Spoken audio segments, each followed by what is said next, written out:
Welcome back to your next lesson in Soon 73 Tai Chi. I hope that you have thoroughly integrated the lesson so far because today's lesson is quite complex. So if you cannot do everything we're about to do without following a video, I highly recommend you go back and memorize up to where we are at this point and then come back to move number 12. Because of that, I'm going to go ahead and review up to where we are through playing the lute, and I'm going to do it today without telling you the details. I'm going to name each move as we go into it in our review, but I won't point out the details because at this point, you've got them, right? Well, I'll bring in the details on playing the lute, which is the last move. But then, we're going to proceed into this kind of complicated lesson, which the next move, number 12, is called Intercept, Deflect down, Parry, and Punch. Let's go through what we have so far. Facing our 12 o'clock, feet in a monkey stance. Check your posture, check in with your body. Make sure that you are breathing deep and slow from the belly and that all of the muscles are relaxed but active and you feel at ease. Then we go from Wu Ji to Tai Chi.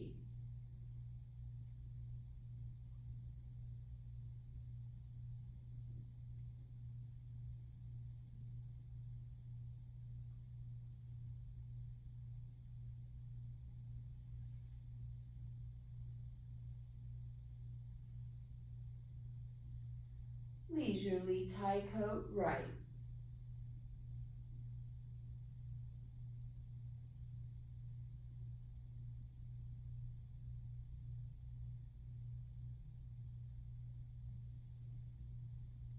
Open and close.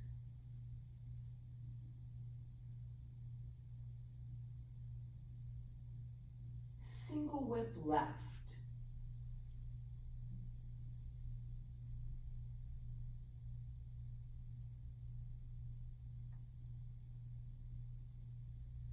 Lifting hands.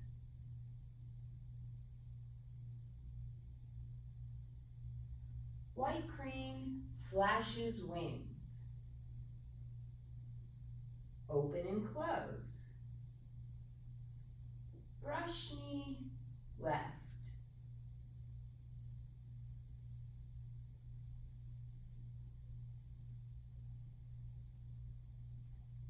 In playing the lute left, the right foot has a tiny follow step, right palm is forward, and then we shift the weight back, raising the left toes, left hand goes forward, and then face 9 o'clock, plant the toes. And that's where we are so far, so just go ahead and close there. And while you're cooling off a little, I'm going to show you from the front what the next series looks like. So from our playing the lute position, when you see it from the front, it's like this. All of this is now move number 12, called Intercept, Deflect, Parry, and Punch. That's a lot of different movements for one particular lesson. Let's break it down just to the steps first. From behind, after we're playing the lute, we're in this position. The weight's on the right foot, the left toe is in an empty stance. To begin, intercept and deflect down and punch, parry and punch, we plant the left heel, toe faces about, what would that be? If that's my 12, I'm facing 9, faces about 7:30. And then shift the weight to the left foot, step to about, 10:30 with the right toe, and then shift weight. Now, the left foot steps to 9 on the heel, roll the foot flat, and then a tiny follow step for our punch. I'm gonna have to turn a little so you can see me. Let's go over that again. So from our playing the loop position, turn out the left toes to about 730, shift the weight, step through with the right heel, the toe rolls to about 1030, shift the weight, and then step lightly with the left heel, the toe points to 9, shift the weight, tiny follow step. So it's 3 steps after our playing the lute. So 1, left foot takes the weight, 2, right toe to 1030 takes the weight, 3, left heel toe to 9, tiny follow step. So I'm going to do it facing you this time so you can see the space between my legs. So here, after playing the lute, step 1, the left toes turn to 730, shift the weight. Step 2, see there's space between the feet, right toes to about 1030, shift the weight. Then the third step, the left toes face 9, and we step into a tiny follow step. And notice there's space between my feet the whole time. It is not this where we're stepping on a tightrope, right? One foot in front of the other. There's some space. So let's do it one more time from the side, the same direction we'd be stepping. If you were following along in class, that's our 9 o'clock that we're facing in this playing the lute position. And then just the feet. Step 1, toes to 730. Step 2, right toes to 1030. Step 3, left toes to 9. And then tiny follow step on the ball of the foot. Let's bring in the hands. I'm going to do just one at a time now instead of all 3 steps so I can show you different angles. From playing the lute, our hands are here, as you know. Right palm faces left elbow. So intercept and deflect down. We're going to turn the left toes, turn the right palm up underneath the left elbow, left palm is down. And then shift weight and change the hand position. So now left palm is over right elbow. Yeah, so that's the first step. So from playing the lute, step 1, turn out left toes, right palm down, or up, left palm down, shift weight and change the hand position. So now the right palm is up, underneath, the left palm is facing the right elbow. I'm going to do it again and then do it from the front. So playing the lute, step 1 with the left foot, hands turn, shift weight, change the hand position. From this position, I'm not doing it mirror image, so my weight's on my right foot. So playing the lute, turn the left toes, left palm down, shift weight and change the hands. So you can see the hands stay on the center line when we shift weight and do this. We don't want to go across like this, one hand going across. We want to keep it one hand over the other.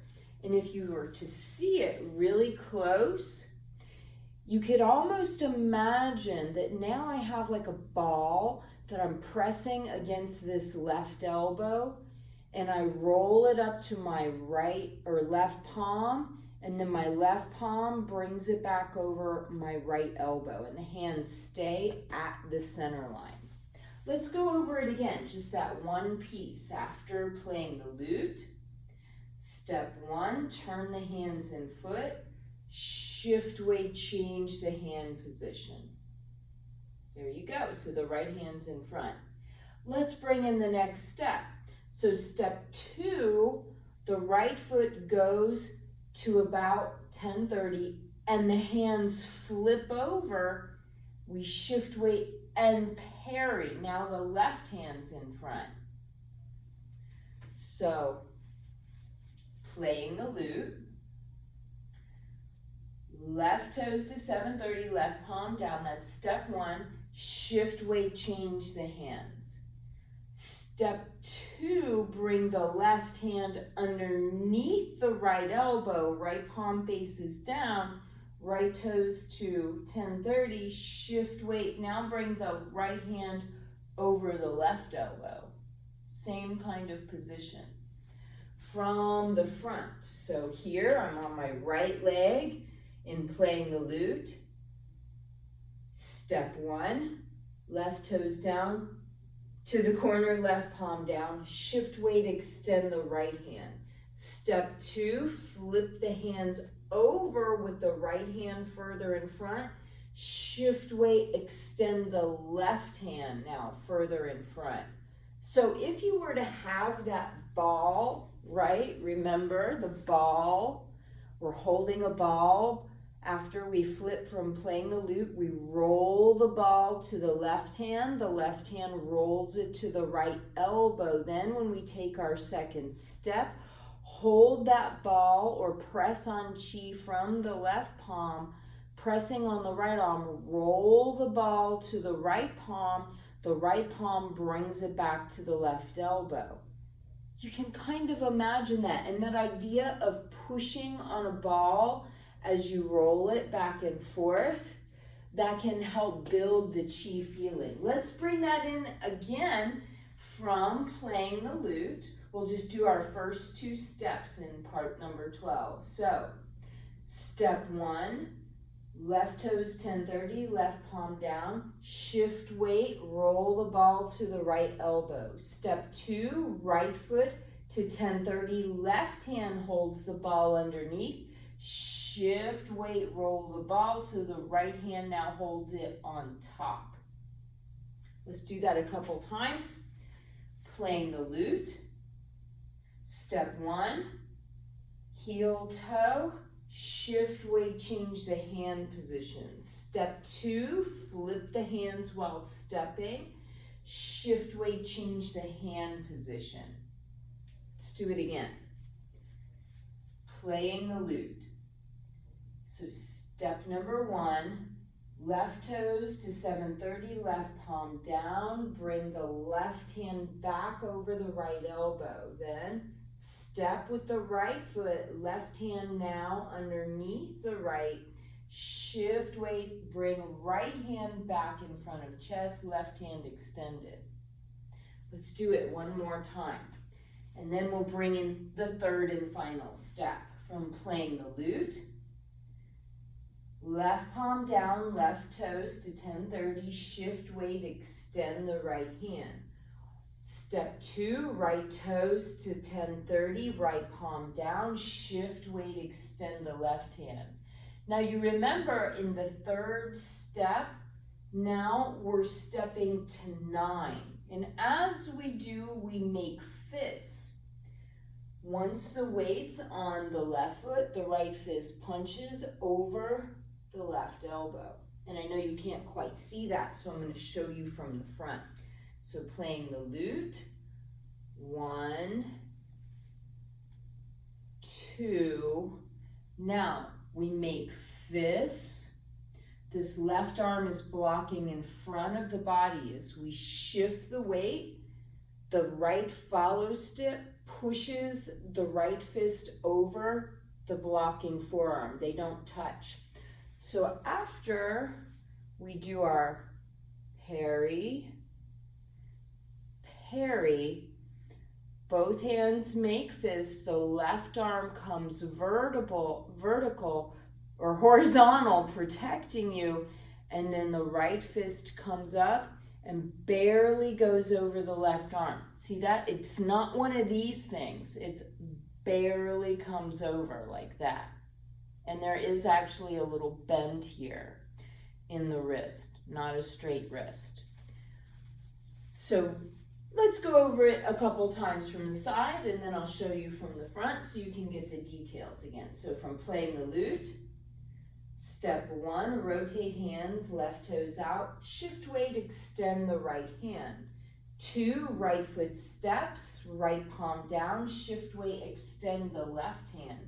Step 3, the foot is to 9, both hands make fists, left arm blocks, right fist punches over elbow or over the forearm with a follow step. I have to kind of turn so you can see what I'm doing instead of being square on. Let's do it again from playing the lute. Right palm, so I often will shake my hand so that you know which one's my right. That doesn't mean you do that in your form. So from playing the lute, 1, shift weight, change hands. 2, step and flip hands, shift weight and change.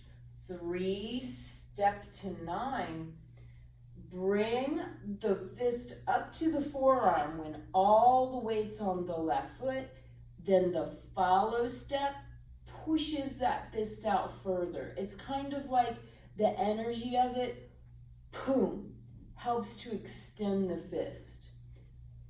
Let's do it again and then I'll show you from the front. So playing the lute, facing our 9 o'clock, left toes to 7:30, left palm down, shift weight, change hands.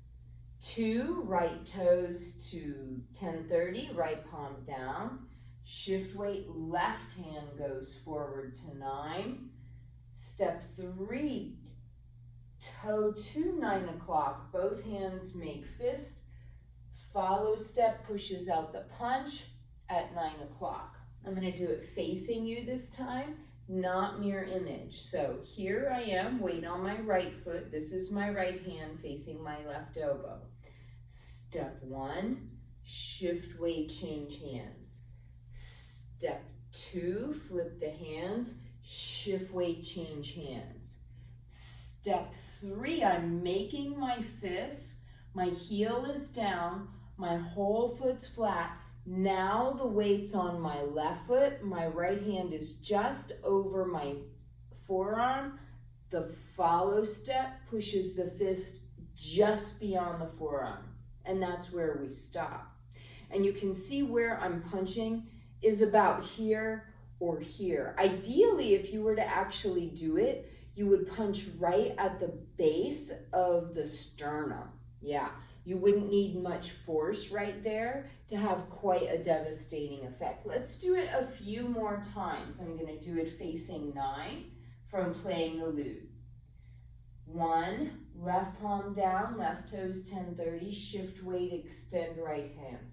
2, right toes to 10:30, right palm down, shift weight, extend left hand. 3, left toes step to 9 as we make fist. Push the fist over with the follow step. I'm going to do it facing you again from playing the lute. 1, shift weight, right hand extends. Step, flip the hands for 2, shift weight and change the hands goes together. Step forward to 9, make fist, shift weight, barely punching, barely punching. Very soft. In fact, the fist is open. We don't close the fist tight because we want to remain soft, right? If we were to actually punch someone, yes, we would close it tight, but here, in order to not strain the joints, we just keep it a little bit open so that we don't have the tendency to clench, and that's true of both fists. What do you think? Think you got it? Let's go over it without me saying it. So again, I'm going to face 9 o'clock so that you can follow along just like we're in class. From playing the lute, we have the empty cat stance. And then move number 12, intercept, deflect down, parry, and punch. So we'll begin.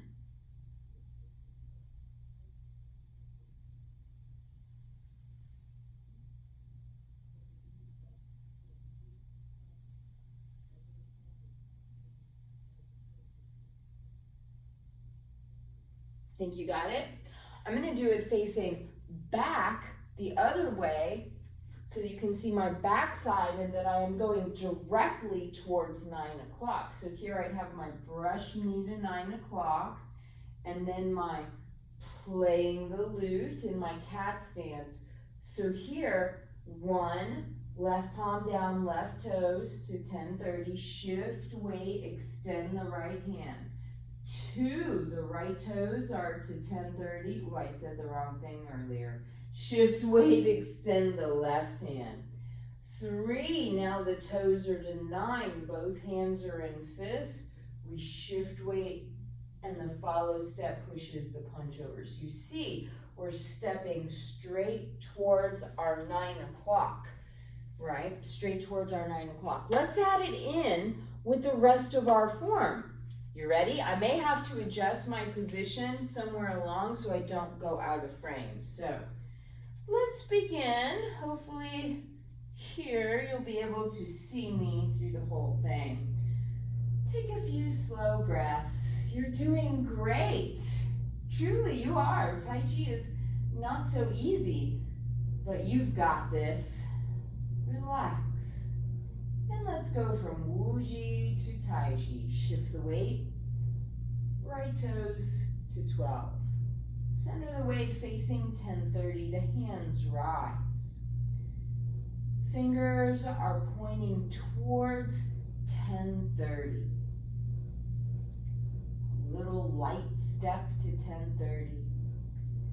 And then barely stepping in. We begin leisurely Tai Chi. Right palm turns up, the weight's off the left foot, and it comes with us as we turn.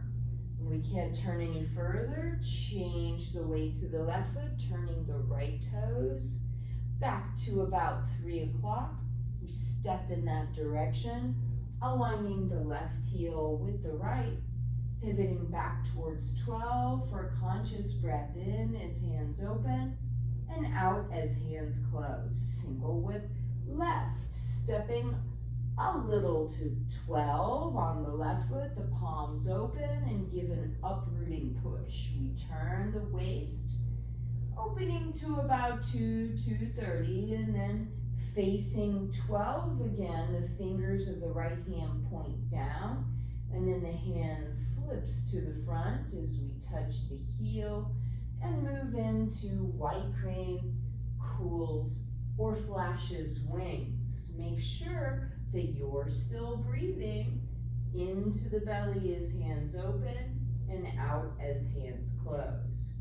I can tell I am already going to run out of room, so I'm going to come over here and then continue to brush knee left, standing on the right foot, right hand open, left leg opens in a cat stance, left heel down, hand below the navel, turn to 9, brush knee with a follow step, playing the loop, right foot back, right hand in front, shift weight, raise the right toe, left toes as the hands change position, square up to 9, plant the toe, and then intercept, deflect down, and parry and punch, step to 7:30, shift weight, extend the right hand to 9, right foot steps to 10:30 as hands flip, shift weight, extend the left hand to 9, step with the left foot to 9 o'clock, both hands make fists, and we punch